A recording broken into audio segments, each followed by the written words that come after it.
Welcome to Better Sex, where you get the information and inspiration to create and enjoy your best possible sex life.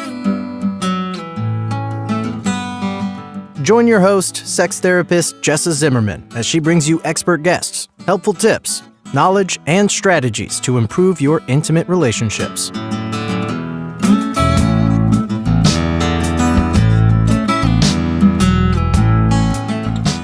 And now, your host, Jessa Zimmerman.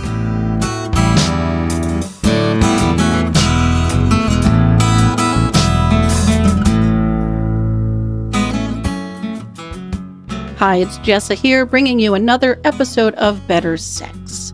I'm here every week bringing tips, inspiration, information, insight, hopefully some thought-provoking conversation, because I believe that sex matters. That's why I'm doing this. I really want to help you have your best possible sex life. So we have conversations every week, a huge range of topics. Hopefully some of them are useful. Today's episode, I think, is especially interesting. I am talking to Dr. Beverly Whipple, and she is one of the premier researchers about sex, specifically about female physiology and orgasm. She's actually retired now, but she took the time to speak with me. She is the co-author of 7 books. She's published hundreds of research studies, given hundreds of speeches. I mean, she's really a leader in the field. And she was one of the people that coined the name Grafenberg spot, which became shortened to the G spot way back when. She's one of the original researchers.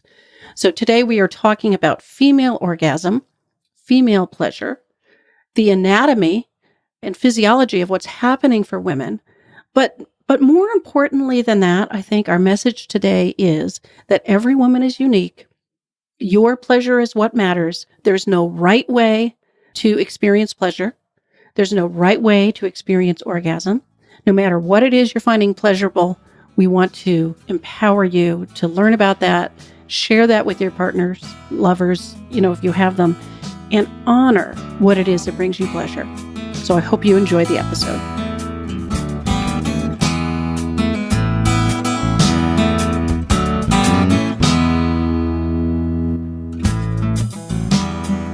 So Beverly, thank you so much for being with me today.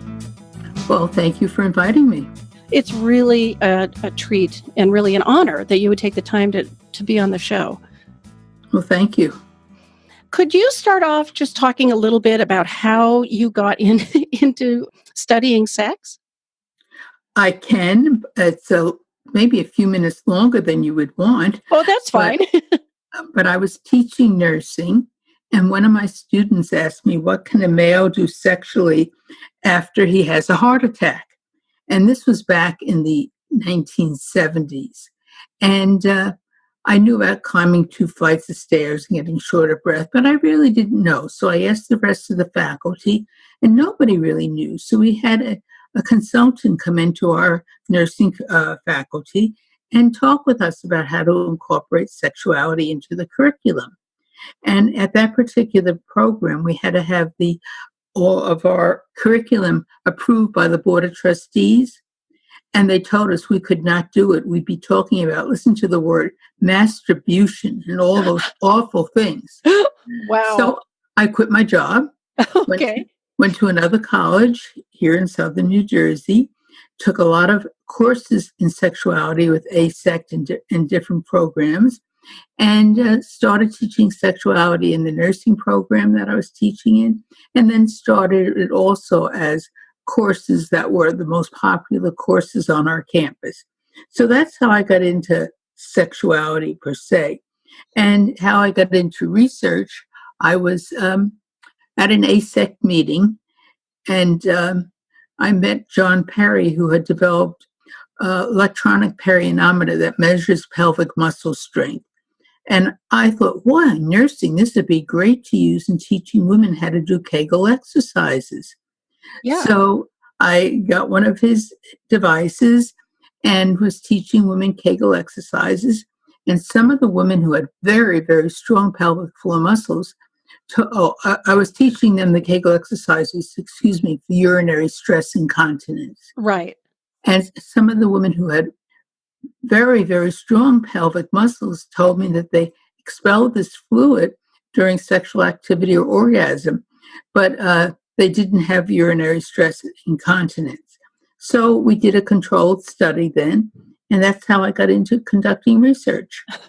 Wow. So it sounds to me from that story, when the student asked the question, right, and the school you were at the time wouldn't let you talk about sex, Mm-hmm. you immediately took a really strong stand on this. Like this is really important. I thought it was, yes. Yeah. That's great. We have so much to talk about. It's hard to know where to start. But let me start with this question, and you can go with it where you want. But for women, are there different types of orgasm? Is it true that there's a vaginal orgasm and a clitoral orgasm and maybe a cervical one? What do you have to say on that? Yes, women are capable of responding in many different ways. And what I have done in my research was to validate what they reported as being pleasurable to them, rather than qualifying something as a cervical or a vaginal orgasm. I just documented pleasurable experiences. And there's many ways that women can have sensual and sexual pleasure. And I've documented orgasm in women from imagery alone, no one, including the woman herself, touching her body. I've documented orgasm in women with complete spinal cord injury, who the medical community said, no, it's not possible because your spinal cord is cut and then the impulses cannot go up through the spinal cord. But we found a nerve pathway that bypasses the spinal cord and goes from the vagina and cervix directly to the brain. And so there's many ways that women can experience sensual pleasure and orgasm. And I really try to encourage women to be aware of what feels good to them and acknowledge this to themselves. And then if they have a partner, to communicate to their partner what they find pleasurable. How is it that you are validating the orgasm? Well, I have since retired a human physiology laboratory in which we had a bed, and then we would take blood pressure, heart rate, pupil diameter. They'd sit up and put their chin in a chin bar when they said they were having orgasm. We also measured pain and touch thresholds, because originally my original research when I went for my doctorate was to look at the adaptive significance of the G-spot, and stimulation of that area produces a very strong analgesic or pain blocking effect. So in my human physiology lab, I did a lot of physiological measurements and kept these on the computer. I was in a separate room from the subject. And then we started doing functional MRIs of the brain to document what we had studied and to see if what was reported as orgasm stimulated the same areas of the brain. Now, I know I've gone through a whole lot here. Yeah, But basically, I did neurophysiological research to document their reported experiences.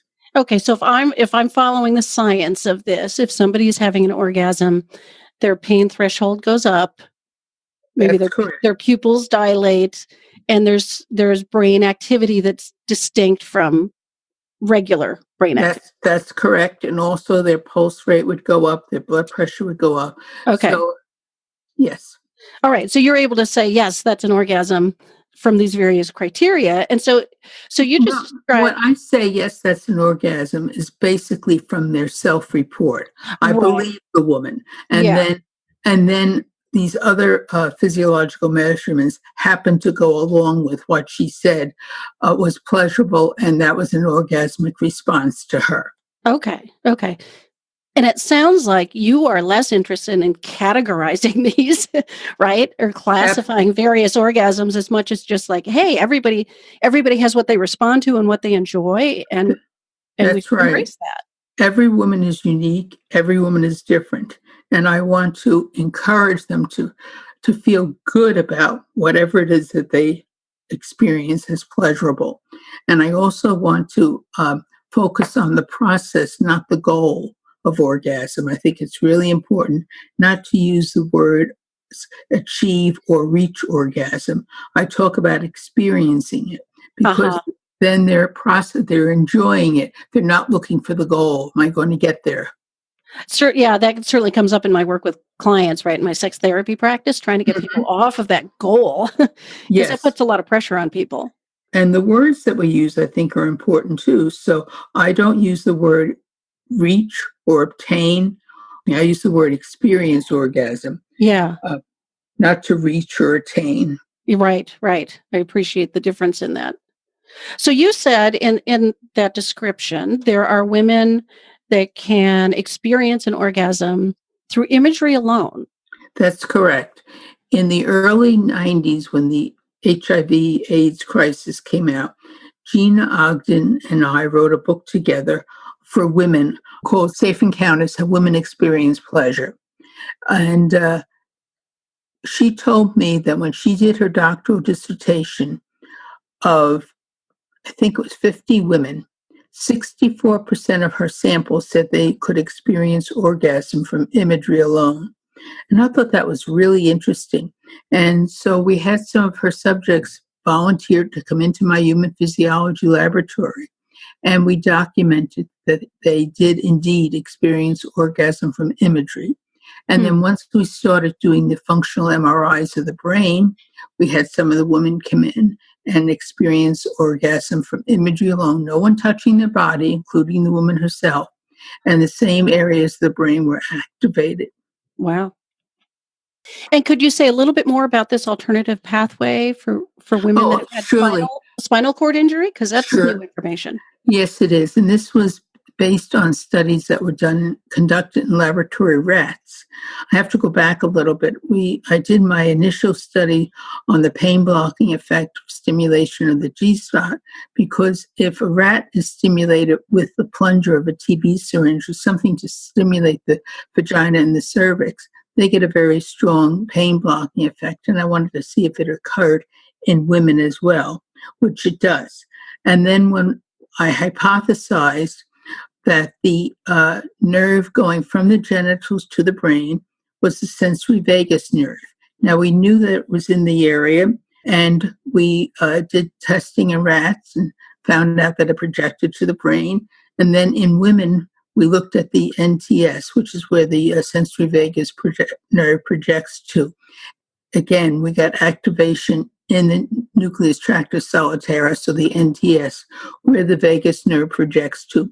So the vagus nerve goes from the vagina and cervix, bypasses the spinal cord, doesn't go through the spinal cord, and goes up to the brain directly.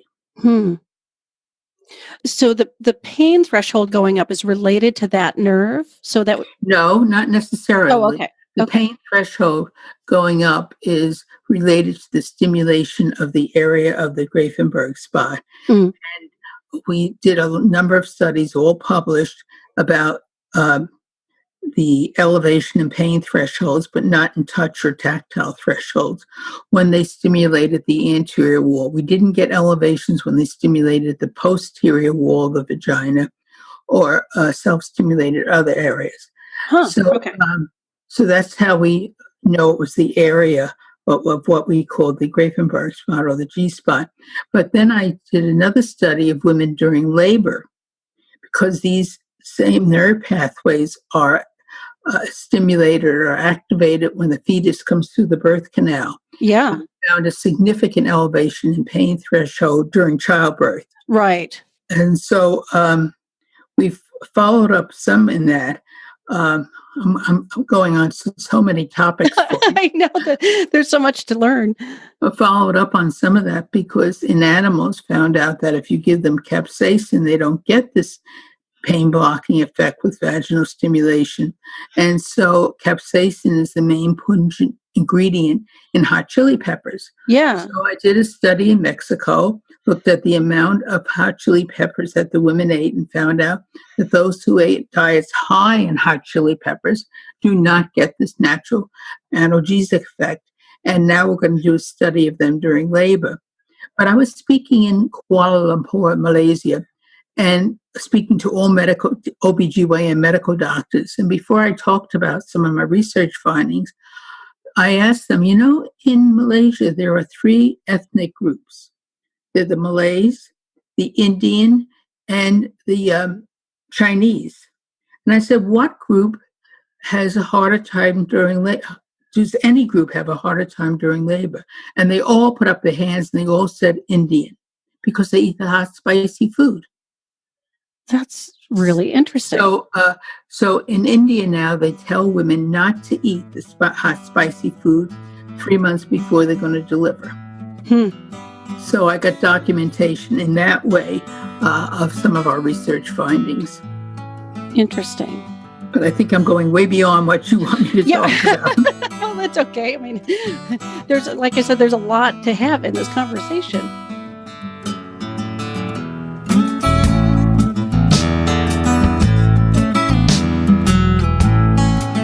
Hey, just taking a quick little break in the middle of the show. Most of you probably know, if you've been listening at all, that I have written a new book called Sex Without Stress. But what you may not know is that I have developed an online course to support you through the process. The book has a lot in it. It's a do-it-yourself process to totally transform your sex life, but it's hard to do it. And it's hard to do it alone without support. So I have been looking for a way to create an environment that's supportive and could help you actually get the stuff done. So what I've done is create an 8-week course. There are webinars that you can watch live or you can watch later. There's materials, there are exercises and directions, and then I'm going to offer live online office hours. This is where you can get questions answered and get input on your situation. It's not therapy, but it's a place to come and help you move through the process. The next cohort starts January 28th, 2019, taking enrollment all the way up until then. You can learn more at sexwithoutstress.com. Easy to find the online course information there if you want some more information. I would love to have you join me.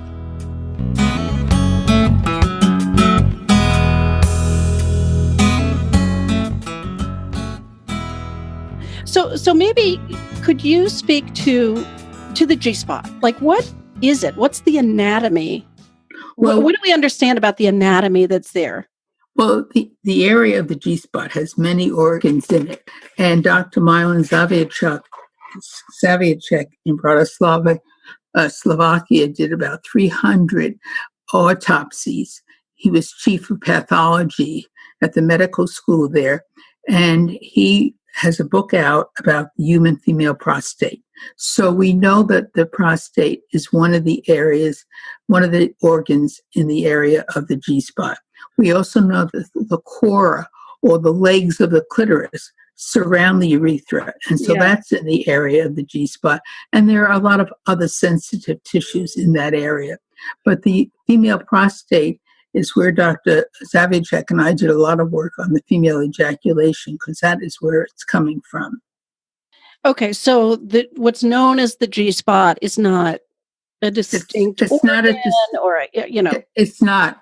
It's many organs in the same area that you feel through the front or the anterior vaginal wall. But it's not just one spot, one tissue. It's a lot of tissues that are in the same area. Yeah. That swell when they're stimulated and are pleasurable for many women. Right, but not all, right? I mean, there's going to be a variety of responses to this. Absolutely. And we started off saying each woman is unique, each woman is different, and each woman responds differently to different types of stimulation. So, no, not in all women. We did find the sensitive area. We had physicians and nurse practitioners examine 400 women and did find the sensitive area in all women, but that does not necessarily mean that it was pleasurable for them or they experienced orgasm from stimulation of this area. Right. I think that's real important to let people know that there's many ways of having sensual and sexual pleasure, and they shouldn't be focusing on, what they think should happen. I know that in my practice, a lot of people come in and imagine the G-spot as some holy grail, like this is what should be happening, or what they should be achieving a vaginal orgasm, or this is better, or somehow they're missing something if it isn't happening for them. Oh, and that's so goal oriented, and absolutely the opposite of what my research has been and what we have found. So Yeah. I don't want to see that set up as a goal that people have to achieve. I'll use the word achieve Right. because it's one area that's pleasurable to some women. Okay.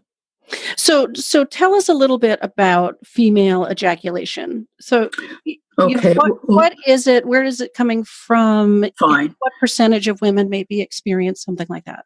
Okay. Well, first of all, female ejaculation is not something new. It was described by Aristotle. It was described by Galen in the 2nd century, and by de Graaf. Many people talked about this. This is a tradition in ancient cultures of China, India, Japan, and other areas of Asia and Africa. The Romans called the fluid the fluid of life. I'm trying to translate from, and the in ancient India, they called it nectar of the gods. So this is nothing new. What the fluid is, it's about 3 to 5 cc's or a teaspoon of white fluid that is expelled from the urethra. And there's been many people who have conducted chemical analysis of the fluid and of urine.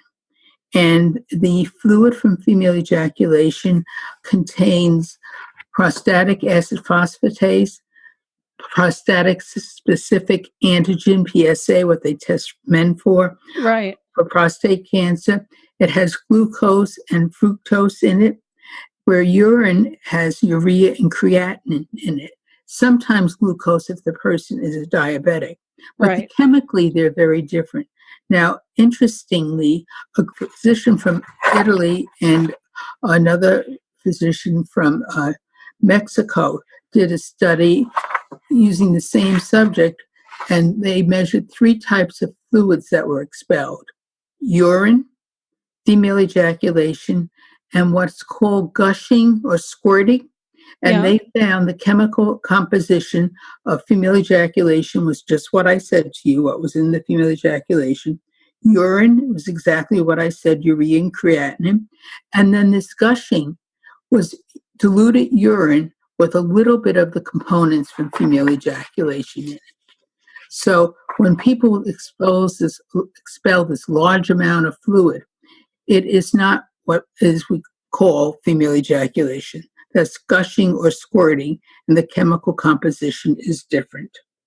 Okay, so the chemical composition is a little bit of the female ejaculate, like you were describing, and then a much larger volume of diluted urine. That's what is squirting or gushing. Female ejaculation is about 3 to 5 cc's of fluid that looks like watered down fat-free milk. And it contains the components I just spoke of. It's not a whole lot of fluid, but it is, women do experience it when it's being expelled. And most of that comes from the female prostate gland, which is now, used to be called the skeins or the paraurethral glands. Yeah. And it is now technically, it's called the female prostate gland. Okay. I think they changed that in 2001, but I'd have to go look that up for you. Yeah. Okay. So this idea, again, I hear this from couples that this is some holy grail. This idea of squirting or gushing is something to achieve. Well, I know when I started doing my research and found the women with the very strong pelvic floor muscles and had them collect the fluid, and we did the analysis, and that's what we found and what others have also found. I also met women who said they stopped having orgasm or they had surgery to correct the expulsion of the large amount of fluid. And that really, was upsetting to me because the female ejaculation is just a small amount, and I don't want women to stop experiencing orgasm or have surgery to correct that. So you're saying some women were feeling self-conscious or bad about this, that this That's was a problem, like almost like it's incontinence or something. That's right. Okay. And the first time I was on way back now. We're going back into the early 80s. The first time I was on the Phil Donahue show, I had letters from 5,000 people thanking me for helping them to feel normal. Mm. And some of the people said that they did have the surgery to correct it. These are reports that I have had from, this was 5,000 people, men and women. Yeah. So I guess from what you're saying, some women enjoy the experience of squirting, and some don't. That's right. Okay. And I think that if they do, they have to be aware that this is not what we call female ejaculation, is gushing or squirting, and there is some urine in that fluid. And I think that they should be aware of that. Yeah, yeah. Seems like, are you saying that women that gush or squirt have firmer muscle tone, pelvic floor muscle tone? No. Women who have female ejaculation, their pelvic muscles are much stronger. Okay. The gushing and the squirting, no, because there is urine involved in that. So they may have weak muscles. The women who we tested and we got the fluid from had the fluid, as I said, looked like watered down fat-free milk. It was about a teaspoonful. And that's the fluid that we analyzed as and what we call female ejaculation. Okay. All right. That helps. That clarifies my question. Well, let me tell you of why we named the area then the Grafenberg spot. Yeah. As I said, many, many people had written about this expulsion of fluid. And Ernst Grafenberg and Dickinson published an article in the 1940s. And in 1950, Grafenberg published an article talking about this expulsion of fluid and this sensitive area you feel through the anterior wall or the top wall of the vagina. And he's a German physician who was arrested for a stamp thing or something in Germany. And Margaret Sanger, who started Planned Parenthood, paid a ransom to get him out to the United States. And he had a practice on Park Avenue in New York City. But he had developed also the first IUD. And I have one of his, he called it the Grafenberg ring, and I have two of them that his medical assistant, who I met and filmed the two of us talking after he had passed away, but she was so thrilled that we had honored him in this way. So that's where the name, we called it the Grafenberg spot, but our publisher, when we wrote the book about the area, called it the G spot. Yeah. Well, a little easier to say. Mm-hmm. So what do you want people to take away from this conversation? Well, I would like them to take away the fact that each woman is unique, each woman is different. Orgasm is not just a reflex, it's a total body experience. And we need to continue to be open to documenting the various pleasurable, sensual, and sexual experiences that are reported by women. It's really important not to put women into a vacation of experiencing a clitoral orgasm or a vaginal orgasm.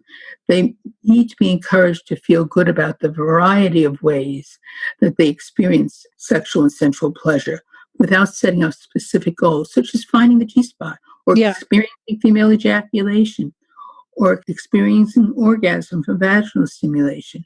I think healthy sexuality begins with the acceptance of the self, and in addition to an emphasis on a process rather than goals of sexual interactions.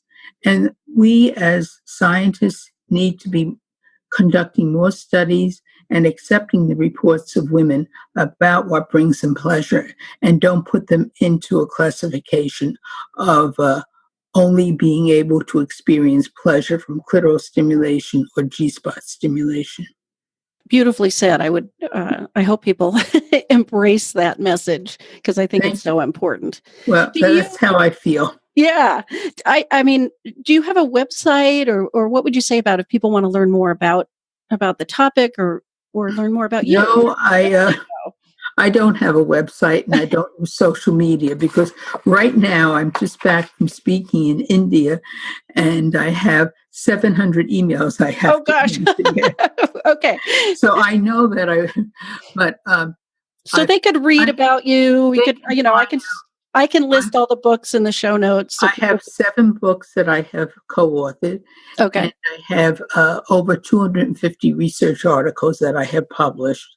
And there's information about me. I can't tell you how right everything is, but all over. But no, I do not have a website. And for the reason is that I'm just so busy and I'm retired now. Yeah, right. I know you're probably busier than ever, even retired.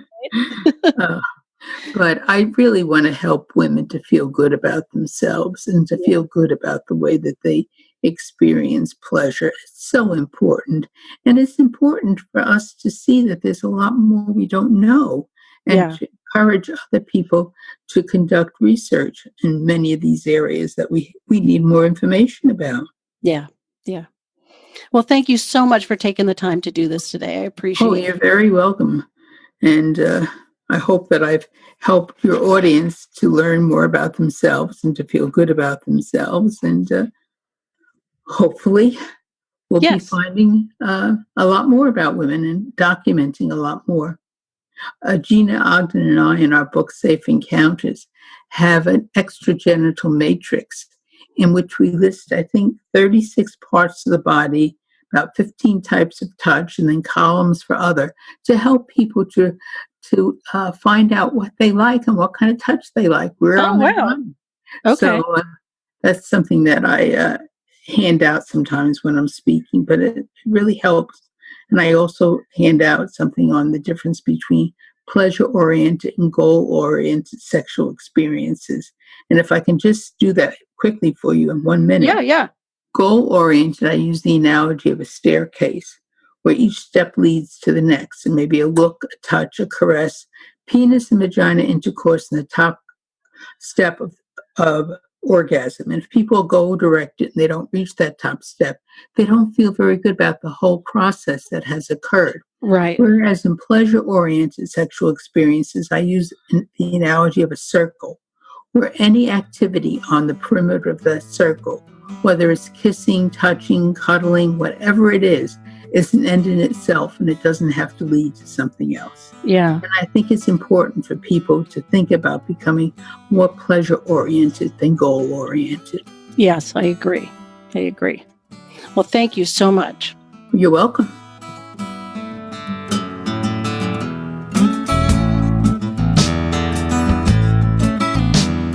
You've been listening to Better Sex.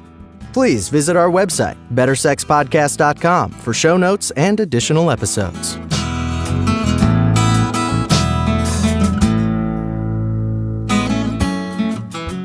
And that's a wrap for today. I really hope you enjoyed the episode.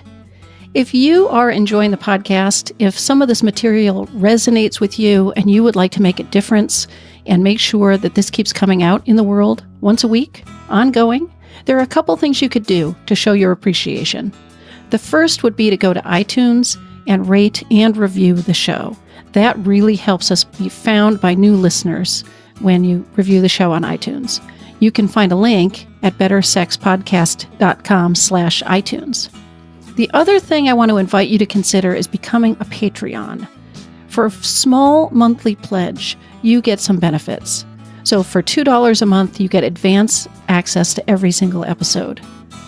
For $5 a month, you get a chapter of my upcoming new book. And for $10 a month, I host quarterly get-to-know-you and question-and-answer chats over the web, and you get invited to that. I would love to have your membership in that, become part of the Better Sex family.